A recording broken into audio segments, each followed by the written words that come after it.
Hey, it's Big T. Today I'm going to tie a little micro streamer. This is going to involve some pseudo marabou, a little bit of Senyo's laser dub, and a little bit of flashabou. That's going to be about it, material-wise. Real easy. Something you can fish with a Euro nymph setup, bounce it along the bottom, strip it, do what you want, or just fish it with a traditional setup as well. You could even dead drift this at times underneath an indicator. This is a size 8 wide gap jig hook, and then that we carry along with a 4mm offset jig bead. This is actually a bead that weighs a little bit more than a slotted in reality, and can be used on a traditional hook that's not a jig hook, and create a situation because of where the weight is situated here. It'll allow the hook point to ride up. But we can use it on jig hooks as well. What I'm going to do is start with some red thread.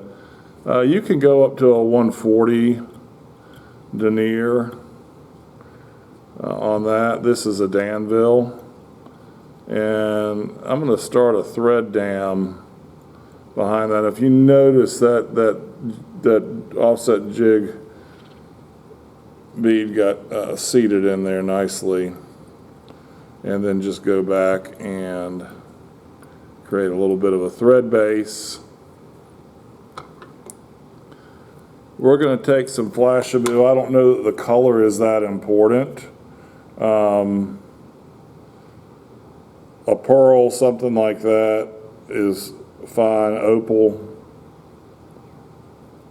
And we're just going to tie in. You could get away with one depending on the width. I'm going to tie a couple of these in. They're a little bit thin. And then use the rotary feature and wrap up to cover these with touching turns. If a little bit of that red shows through, it's certainly not going to hurt anything. What I'm doing here is just kind of creating something where if our main materials, the pseudo marabou, move around away from the hook shank, it's going to give it a little internal shine. All right, and because this fly is going to ride hook point up, I'm going to flip this over this way and use my darker color, because I want my white to be my underbelly, essentially.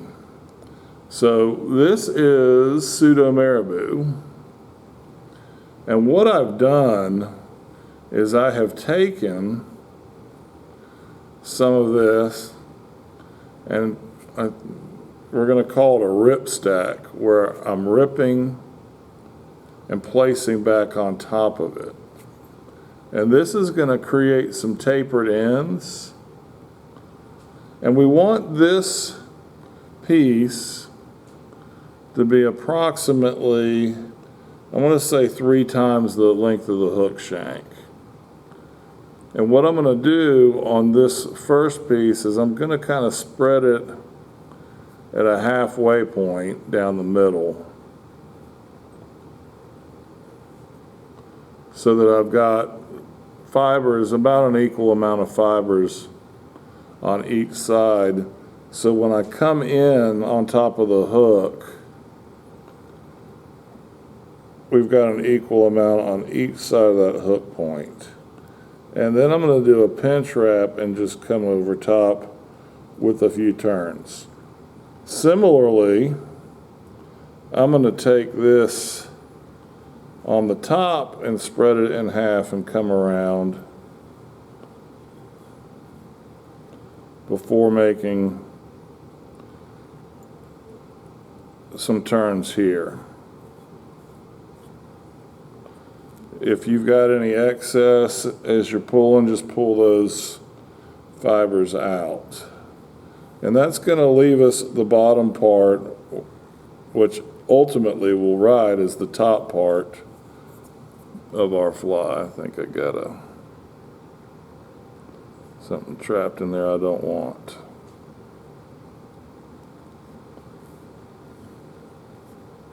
Then we're going to come on top with some white. This may be a little more than I want. And we're going to do the same rip stack with that white, same amount of material, same length. Because this is on top of the hook, however, we don't need to worry about splitting that in two. We're just going to come straight down and make a pinch wrap a couple turns.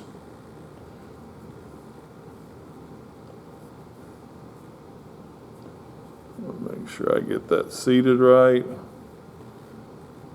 It doesn't flop over too much on one side, and then a couple turns in front here. All right, at this point in time, I'm going to slide this over a little bit. Probably back us up a hair. I'm going to, with my fingers and thumbnail, pinch off some of this to even it up a little bit. We just want that to have a decent taper in the back here. And that will have a bunch of movement when we get going and fishing that sucker. The last thing I'm going to do is take, this is some Senya's Laser Dub and an olive.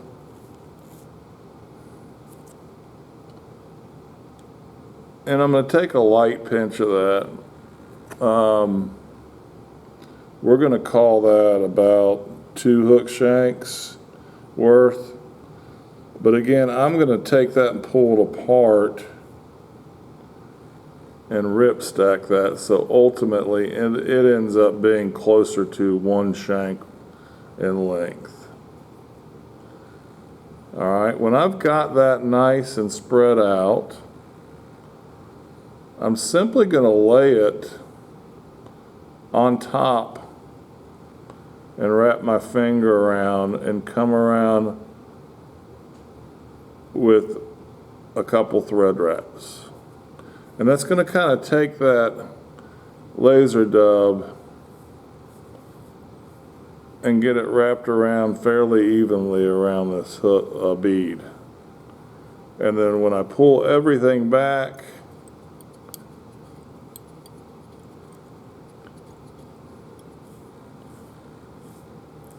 it gives us a nice collared effect and creates somewhat of a head. Last thing we'll do here is a quick whip finish.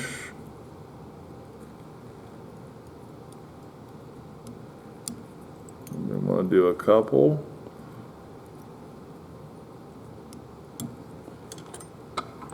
And trim our thread out. If you've got a dubbing brush or comb, this is probably a good time to go ahead and comb that. You can see this fly is going to ride in this direction. So that you've got a white, little bit of a white underbelly, nice olive top to represent several different bait fish types that most of us have in our watersheds. Thanks for watching. Please subscribe to my channel. You can find all these materials at BigTFlyFishing.com. And have a great day.